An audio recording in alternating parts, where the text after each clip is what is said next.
Hello, everybody, and welcome to the Crypto Hipster Podcast. This is your host, Jamil Hassan, the Crypto Hipster, where I interview founders, entrepreneurs, executives, thought leaders, amazing people all around the world. And today I have another amazing guest, and he is on the other side of the world for me.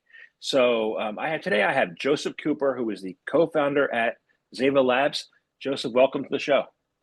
Thanks. Yeah, super happy to be here.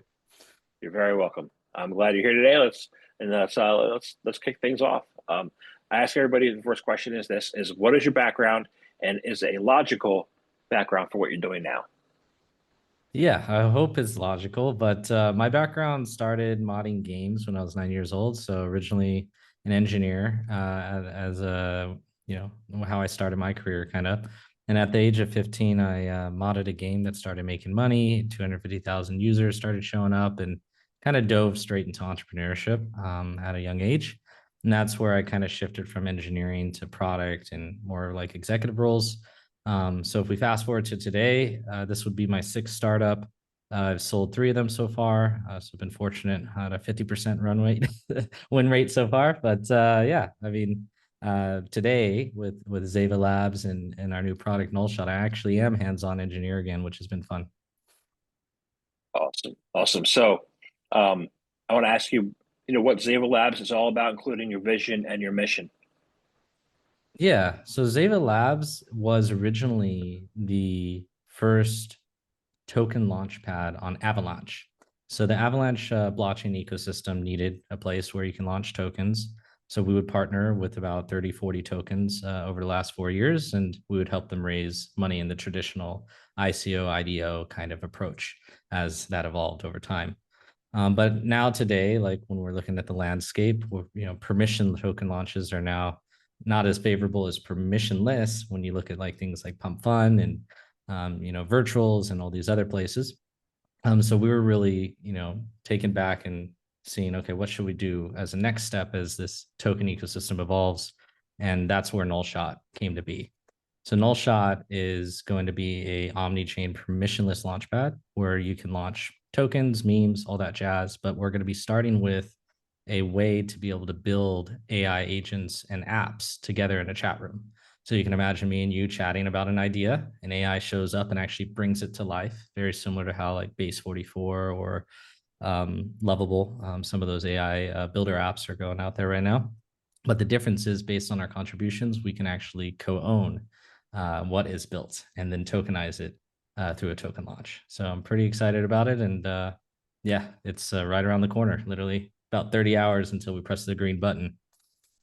Wow. All right. Very cool. Very cool. So, I I think I got confused on your explanation there. Are you saying that Avalanche is a permission chain?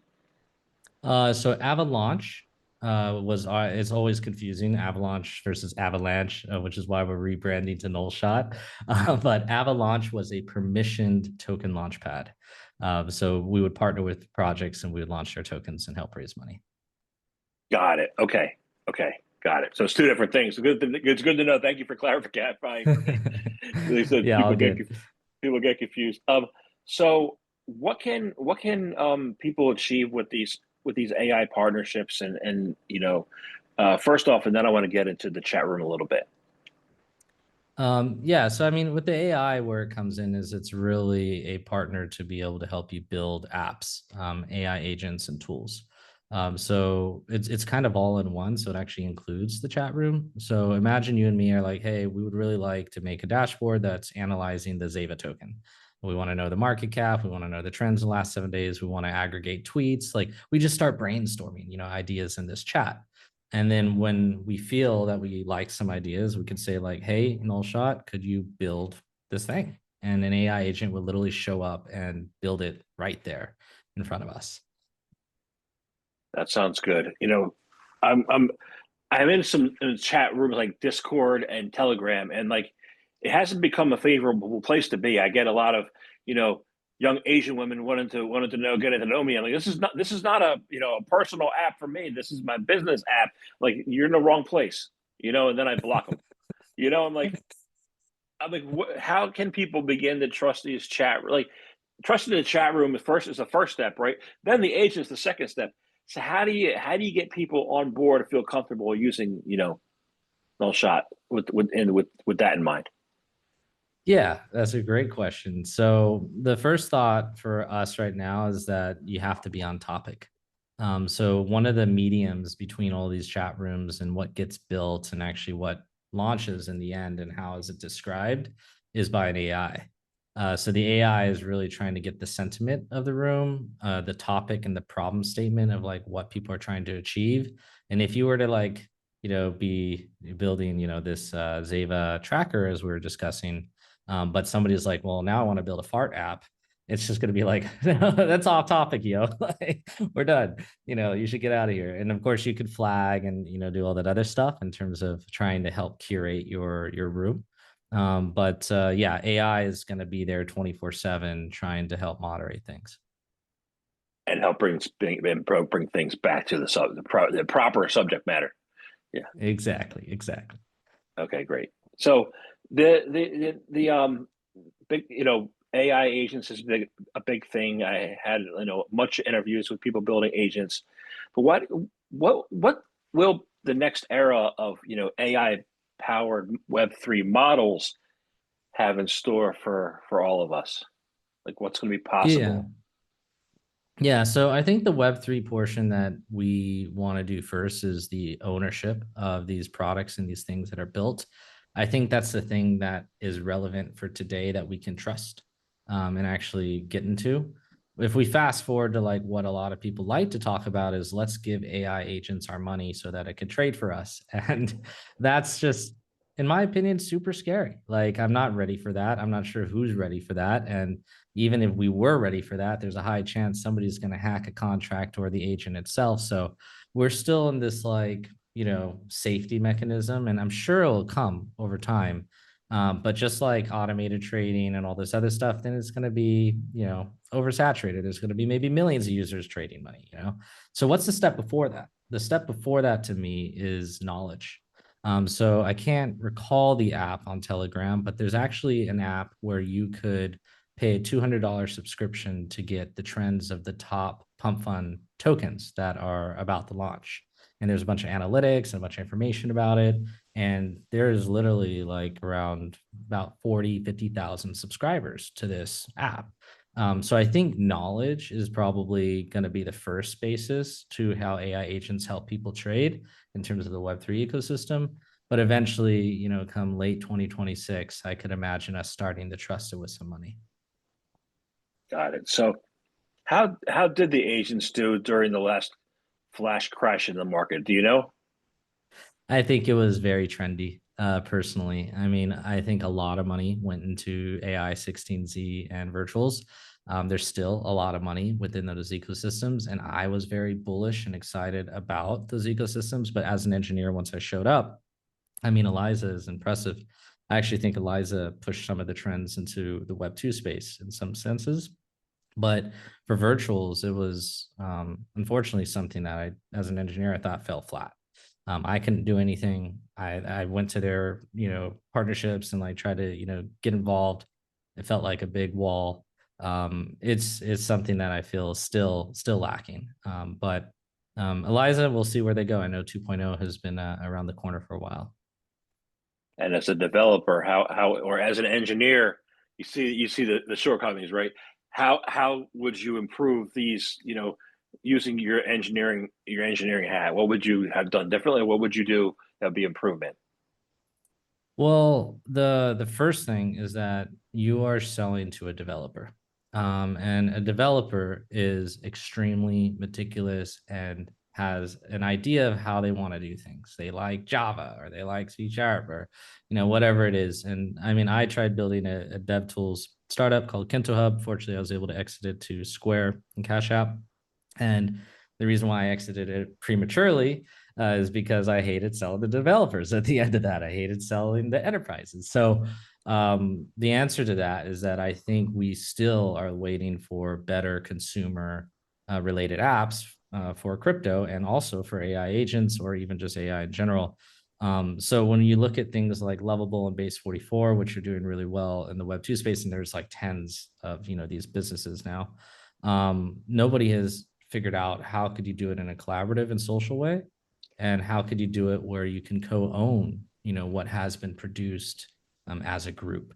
I mean, we see in GitHub like all these awesome open source projects that become businesses or evolve into some of the largest works of code, like Kubernetes, like one of the biggest projects on earth. But who owns it? Who should make money when Google's making probably hundreds of millions now off of that open source project? And I think we can help answer that with tokenization. Great.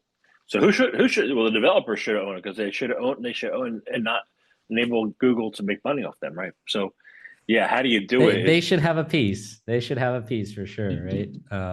Yeah, and for us, like I'm hoping it's more than just developers. Like now that we're looking at consumers can chat, you know, literally things to life. And they're the ones spending money on these models to build their visions. So I'm also hoping we're adding a new player into the builder ecosystem, which is layman's people who are actually fans of their apps. Because developers, of course, they all deserve their piece, but the ideators and sometimes the best ideas come from the community, and they should definitely own a piece too.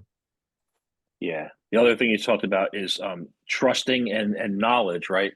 It seems to me, you know, just from my experience, is that a lot of people would rather not have knowledge. A lot of people would rather have the dopamine kick and have instant results, right? So how do we foster an environment where knowledge, it might be slow learning, is important and is valued over that quick dopamine hit? I think that's something that, I mean, this gets more holistically like where the world's going. And like with AI, we actually have access to infinite knowledge, right? Like, fortunately, the smartphone went all over the world. A lot of people, almost everyone on earth, has access to the internet, which means that they have access to a lot of information. But it's so hard to be able to just get it, like to find it, to get it and figure out what is actually valuable. And now with AI, you can literally ask any question on earth, and there's a pretty damn good chance it's right. It's not always right, so we can't trust it blindly. But it is instantaneous magic. And so I think first of all, like we are getting to a point where like infinite knowledge is instantly accessible. Now the question is, how do we make use of it? How do we make an impact with it? And how do we just make sure that we don't blindly trust it? And that goes for everything. And I think the cycle of like leveraging knowledge is just something as a society we all need to get used to because it's right there. It's more about what do we do with it and how do we make sure we trust it. Got it. So yeah, so a lot of people are afraid of like, they say AI is going to take my job. I'm going to be replaced. I'm not gonna be able to work anymore. And I believe that fearful story, right? Maybe a false narrative, right? So how is it a false narrative? And how is AI generating new opportunities instead? Yeah, I think if you can leverage AI, you could definitely have new opportunities instantaneously. And some of the best engineers that I've looked up to over the years, they are not using AI. Some of them are not using AI, and I'll be honest, I'm not going to work with them. Like they're so far behind. The average lines of code I used to be able to do on a good day is 500, 800 lines of code. The average I do today is 30 to 35,000. So it's literally a magnitude of like how fast I can move. And I just hired our first engineer. Literally, it's just three of us right now. But our first outside engineer out of the founder group. And he was shined because he uses AI. Some people are afraid to say it. The number one question I ask is how much AI codes for you? And, people are like, well, I want to be able to have majority of my work is by me, right? And this guy came up and he was like, yeah, 90, 95%. I was like, that's exactly what I want to hear. And now he's hired, right? He has a job because he has decided to learn and upskill and do it. But I think that, I mean, we could go for hours about this, but just to kind of cap it off is that I used to be very pessimistic in, what is going to happen with society and humanity around, the future of jobs. And there was a talk on YouTube a few months ago of one of I think the original CTO of OpenAI, that showed some 7-year-olds using GPT. And I was just kind of took me a moment to realize that if I was starting to learn technology with this, LLMs like GPT and all these things, by the time I'm 18, I'm going to be probably superhuman. So, but the real question is, what about the people in between? And what are they going to do to keep up with society? Yeah. What are they going to do? What do you think? I hope What do you think they should do?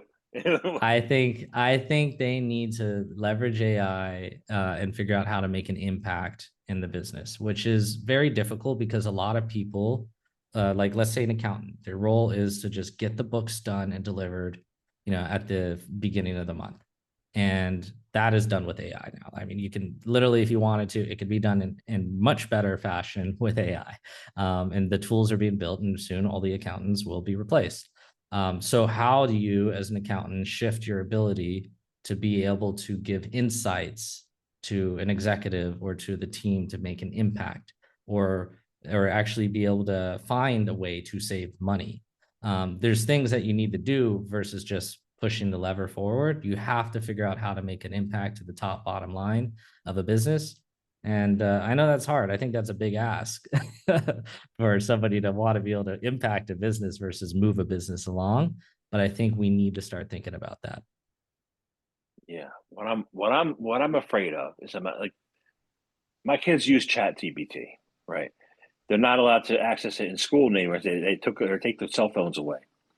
My fear about not fear, but like concern is that people will stop being able to think critically. They'll rely on the technology and they won't develop the critical thinking skills that they should.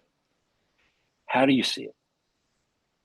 I agree with that. I think we will. It's very easy to become complacent to trust the AI, but like what I have a 3-year-old and a 6-year-old, and the thing that I try to help them with is just figure out how it works. Just really figure out how it ticks. Like, how does a watch work? It's interesting. Let's open it up, like, and figure that out. Let's look at it. Let's dissect it. And I think that curiosity to understanding how things tick is very important because the AI is going to do a lot of great things, but then there will be an issue. And the plumber will show up, and the plumber is an expert in that particular field, be it a surgeon, or be it an engineer, or be it whatever it's going to be. But that person who will still exist. I know that people like to literally say, all these executives saying, "Oh, the plumbers are the safest jobs in the world." No, the robots are coming. The next era is robots in the next like 5 years. So stop saying that. But really, a plumber to me is actually an expert in a particular thing that understands how it works, and they're going to show up and they're going to fix it. So I think you're totally right on like becoming complacent. Not critical thinking is a huge thing to teach. And then for me, it's also about just understanding how things tick. Okay. So the other thing you just said that concerns me too is will I have my own personal robot like a pet? Telling me like how will that benefit? How can having a personal robot, which we will get to, right? How's that going to help people though? As what like what other than just the use of technology? How can that help people in their daily lives and in their lives going forward?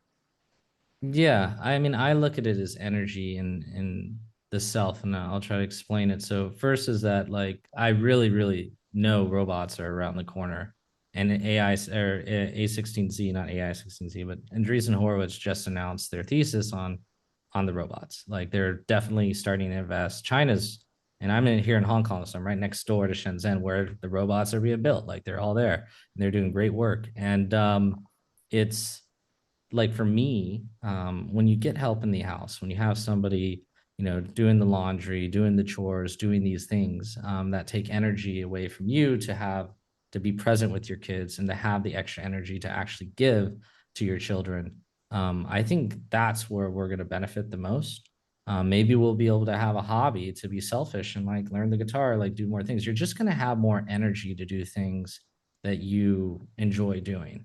And it's going to be very cheap to be able to spend money on a robot that will be able to do the things that you don't want to do. I think it's probably going to be like the electric car where, I was in LA like 3, 4 months ago, and there's a bunch of self-driving cars right now. It's a bit scary to see empty cars. And it's cool. Like it's finally moving. But how long did it take? It took like a decade. They were around for a while, but we don't trust robots, and we don't trust automated cars yet. It's like the credit card, I'm guessing. Like the credit card and putting your money on that versus a checkbook must have been a very hard transition back in the day. But today, our problem is going to be robots. Hey, I never was able to balance a checkbook. I could balance like $1 billion, $1 trillion company's balance sheet, but my checkbook, forget it. You know, Yeah, man. Need a robot for that. you need a robot for that. So, what are you seeing in Shenzhen? What are you seeing them the application being? How do you see them being in the market? What's going on over there? Yeah, it's the supply chain of like being able to have like really, really, really smart individuals working towards building things. They do a lot of physical things, from keyboards to the iPhones to everything, like everything physical. So their supply chain network is just beyond us. You can get anything instant, like you want a Mao like you can get it in an hour. Like whatever you want, like it shows up like Amazon in California, but even faster. And but then it's not just that for consumers, it's that for businesses. And they have a ton of resources. So I think what they really, we've been playing with robots for a long time. And how I look at the East versus the West is, the East is really good at, like, once they know what they want to do, they can execute faster than anybody on earth. And that's what they're doing, is that we know how to build these robots. We have all the applications for it. Now we have AI that can control it, which makes it easier to make something a little more autonomous. And they're just going at it. They have full standing humanoid bots right now that could do almost anything. They're playing, what's it called? Table tennis with each other. It's nuts. Wow, I didn't see. I think that's cool.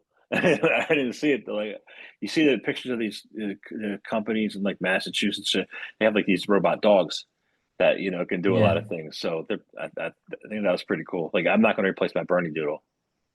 No, no. We got to keep the real ones for sure. Yeah, yeah. So you said we talked about how AI is lowering barrier for entry for developers. How about for like content creators, business people? How are we lowering the barrier with these new technologies, or the innovative technologies for creators? I think Andrew Chen at Andreessen Horowitz said it best with the Cold Start Problem book, and then I think he tweeted it recently, or like maybe a year ago, is that the price of content is going to zero. Like it's an exponential curve, that the cost of like to generate and create content is going to zero. And then that's an exaggeration, because it won't hit zero. It will still take energy to create the content. Somebody has to pay for it. But it's becoming dirt cheap. And I think Sora 2 inspired me a few weeks ago of just how amazing we are at to getting the voice, lip sync, and the realism of a video. I would have been in film if I didn't find engineering. I used to do a lot of short films on YouTube, like when YouTube first came out. And now that I'm looking at it, I'm like, well, when I am done building stuff, I'm definitely going to go direct my own movies, like, and have a lot of fun with that with my kids or something. But I think for content creators, it's gonna, we get scared because like we got all this content that you can get so quickly. But the question is, what are the ideas that are going to spark interests? What are the new fads that are going to be as strong as like the commercial, like got milk, happy cows are from California, or whatever it is that I remember forever now. It's still going to be those things that impact society and resonate with people, that somebody has to come up with. I think we're still far from like maybe having a dedicated AI coming up with innovative ideas, but having a sidekick to help you generate innovative ideas is right now. Got it. Got it. I see, like, I write books, and I don't, like, I use like the the the script, like, and then get that into Microsoft Word. In the process of the AI trying to understand what the conversation is, to the point where it's on Word. um, AI is not that great with grammar. Actually, it's pretty awful with grammar and spelling and punctuation and all that stuff, right? So I'm like, are the tools actually going to be able to get the grammar right? how do you see that? How do you see like so right now I spend a lot of time editing. So how do you see that playing out, or if we're not going to be able to ever get there, like it's shrunk and white, you know, which would be Yeah, I think we're definitely gonna get there. And it's just like the computer, right? The computer started in a room and now it's in our pocket. And an LLM is gonna turn 3 in December. Like we're so early. It's crazy. And I mean, what I tell everybody in that situation is spend 5 hours a week trying something new. You have to. You have to do the next model. You have to try the next tool. There's going to be somebody that just created that right prompt that tuned that AI to do the right thing. So for writing in particular, my wife uses DeepSeek, actually. She's tried all of them and she's like a huge fan of DeepSeek. She writes a lot on LinkedIn, mostly like content creation stuff. But DeepSeek was the golden winner for her. Can't tell you why, she's tried them all and she spent, she writes a lot and that's her favorite. But I think even for coding, for example, about a year ago, you could not code like a really good UI. Like it just wouldn't come together. And now with Sonnet 4.5, it's about 95%. It's looking great. It's literally magic. So I think time is just in our way. and where do you think would be the best place that people could try out the different? I mean, there's known applications. There's DeepSeek, there's ChatGPT, there's Grok, right? But there are hundreds of other, coding, pieces of code on for AI. Where can where can they try that out? What do you recommend people be able to access it? I mean, as an engineer, I use Cursor and they have access to so many models. So I get to play with a lot of models just through Cursor with one subscription, which is really nice. Open Router is also for an engineer, like access to hundreds of models, just with one subscription, which just makes it easier. But really, there is no one place. There is no answer to that question because it changes. Every few weeks, there's somebody that's created like an app that is leveraging LLMs. And it's kind of crazy because all it is actually a prompt. Like if you can come up with a really smart prompt to tune an LLM really what we're trying to do is we're trying to take the LLM's infinite knowledge and your vision, your desire, and get it on the same page. And it's actually the more detailed you can get it really close, and then it will do exactly what you want. But you almost have to be meticulous. And when somebody creates an app for writing, for example, they're being very meticulous on how you should write. I think there's like write.io or something like that that's doing one of them. I don't know if it's good or not, but somebody's going to crack the prompt, the master prompt that's going to, do the job. Okay, got it. And same thing for the you start off. You said you're modding games, like you see how I'm sure you see how this process, this thinking can transform and revolutionize gaming, right? What do you see as the future of that as well because of what you're doing and what people like you are doing? Yeah, I mean, there's two big forks right now in gaming. One is that they are trying to create fully like AI generated worlds, like in real time, and that just blows my mind. I think they're at the point where they could generate a world, and then you can like paint the wall, and then you can turn around, go somewhere, and come back, and you can still see your paint. Like that simple action is actually very, very difficult to achieve, and they're there, and it looks pretty realistic. But is that gonna be like I am gonna spend every day like in any world that I want? I want to play a fantasy game and ride a dragon, and it just happens. Like I think that's probably where that portion is gonna go. But the thing is, like experiences is actually you have to curate them. So you can't just randomly watch a random AI generated movie every day. You'd probably get bored. The other side of gaming is that it's going to start with content, so 3D models, sound, art, like that stuff, very easy to do right now, and it's doing really well. So we lowered the cost for content. But engineering, since we've been relying on these huge engines like Unity and Unreal, we don't have the tools to leverage those engines yet.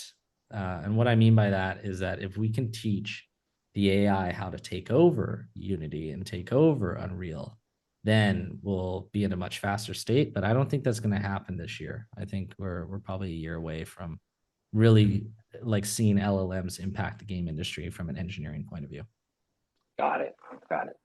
Interesting times, that we're living in right now. So very cool. So I want to thank you very much for speaking with me today. I enjoyed speaking with you. I have one last question, and yeah, how can people find out more information about you, about Zava Labs? How can they get on board as far as using these chat rooms, using the AI agents?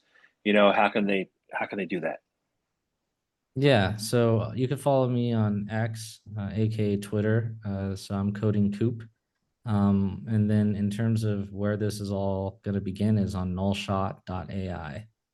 So that's where we'll be launching that in about 30 hours from this recording, and really excited to see what everyone builds. Awesome, awesome. Thank you very much for your time today.